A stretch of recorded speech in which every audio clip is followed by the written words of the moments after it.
Selamat sore, Bapak dan rekan-rekan sekalian. Perkenalkan, nama saya Ronald Sitorus dari Program Studi Manajemen PJJ S1 Universitas Cyber Asia. Pada kesempatan ini, saya akan mempresentasikan tugas mata kuliah perekonomian Indonesia dengan judul Analisis Investasi pada Sektor Teknologi dan Ekonomi Digital Indonesia.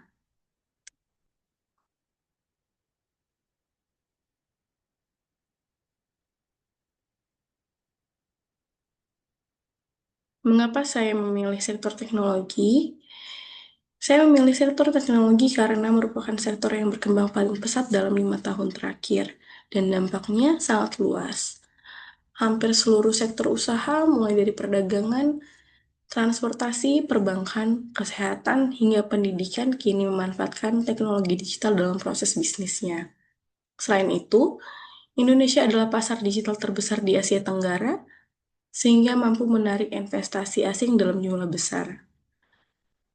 Investasi di sektor ini tidak hanya menghasilkan keuntungan finansial bagi investor, tapi juga menciptakan efek berganda atau multiplier effect terhadap sektor ekonomi lainnya.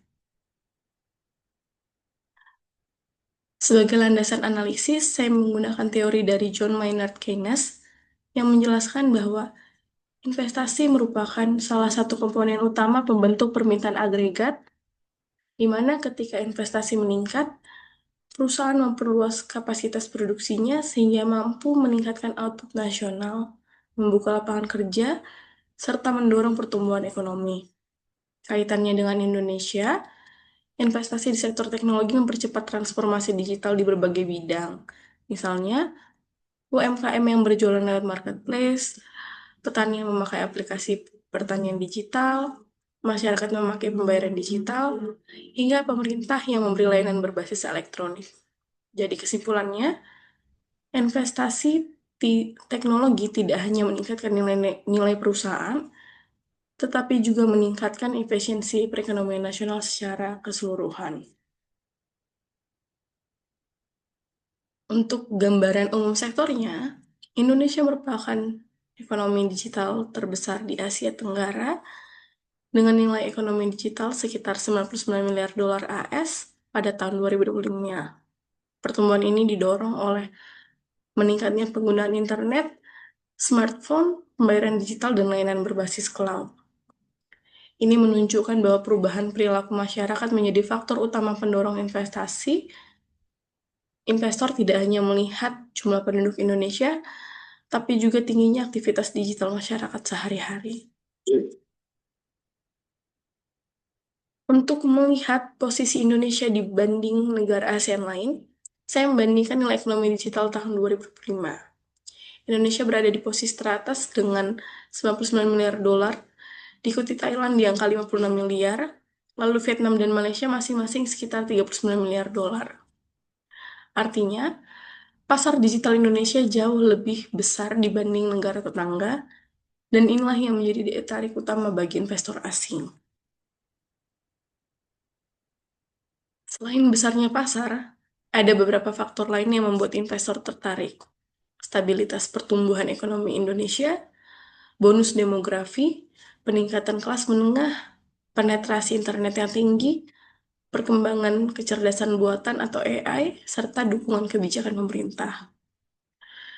Menurut saya, kombinasi antara pasar besar dan kebijakan yang mendukung inilah alasan utama mengapa perusahaan global tetap menjadikan Indonesia sebagai tujuan investasi, meskipun kondisi ekonomi dunia masih berfluktuasi.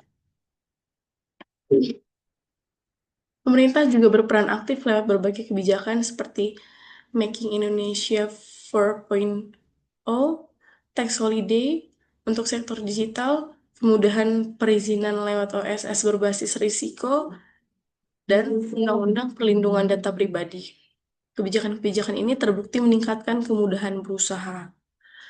Namun, pemerintah masih perlu memperkuat kepastian regulasi agar investor benar-benar memperoleh kepastian hukum dalam menjalankan usahanya di Indonesia. Kalau kita lihat tren pendanaan startup teknologi dari 2021 sampai 2005 terjadi penurunan tajam.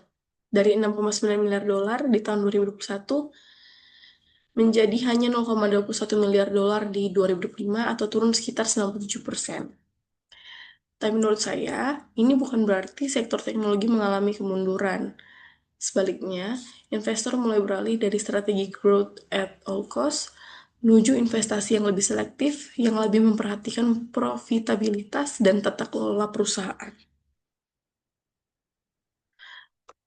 Beberapa investor asing utama yang berinvestasi di Indonesia antara lain Microsoft lewat cloud dan AI, Google lewat layanan cloud, ByteDance lewat akuisisi Tokopedia, Alibaba lewat marketplace, dan SoftBank lewat pendanaan startup. Menurut saya, investor asing ini tidak hanya membawa modal, tetapi juga teknologi, pengalaman manajemen, jaringan bisnis internasional, dan peningkatan kualitas sumber daya manusia Indonesia. Investasi asing membawa dampak positif, seperti terciptanya lapangan kerja, transfer teknologi, peningkatan produktivitas, kontribusi terhadap PDB dan penerimaan pajak, serta berkembangnya UMKM. Tetapi di sisi lain ada juga tantangan seperti dominasi perusahaan asing, persaingan dengan startup lokal, isu keamanan data, dan ketergantungan teknologi. Manfaat investasi asing akan semakin besar apabila pemerintah mampu menjaga keseimbangan antara menarik investasi dan melindungi kepentingan industri nasional.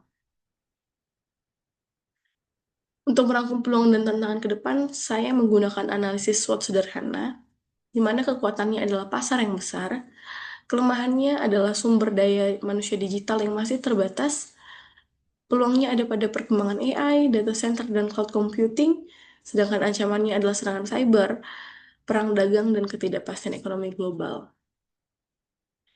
Sebagai kesimpulan, sektor teknologi merupakan sektor investasi paling prospektif di Indonesia, didukung oleh besarnya populasi, tingginya penggunaan teknologi digital, dan dukungan kebijakan pemerintah. Penurunan pendanaan startup sejak 2022 bukan kemunduran, melainkan pergeseran arah investasi menuju perusahaan yang lebih sehat, efisien, dan berkelanjutan.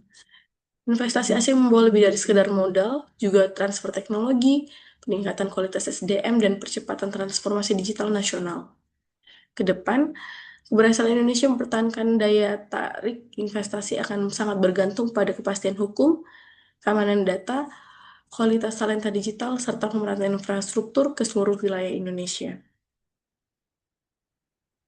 Menurut saya, investasi pada sektor teknologi adalah investasi strategis yang tidak hanya berorientasi pada keuntungan ekonomi, tetapi juga menjadi fondasi peningkatan daya asing di era digital. Karena itu, saya merekomendasikan 5 hal. Pertama, peningkatan kualitas SDM digital. Kedua, memperluas akses internet di luar Pulau Jawa. Ketiga, memperkuat perlindungan data pribadi. Keempat, mendorong kolaborasi antara investor asing dengan startup lokal. Dan kelima, memperluas insentif bagi riset dan inovasi teknologi. Itulah analisis investasi pada sektor teknologi dan ekonomi digital di Indonesia yang dapat saya sampaikan. Demikian presentasi saya. Mohon maaf apabila ada kekurangan. Terima kasih atas perhatiannya, Bapak.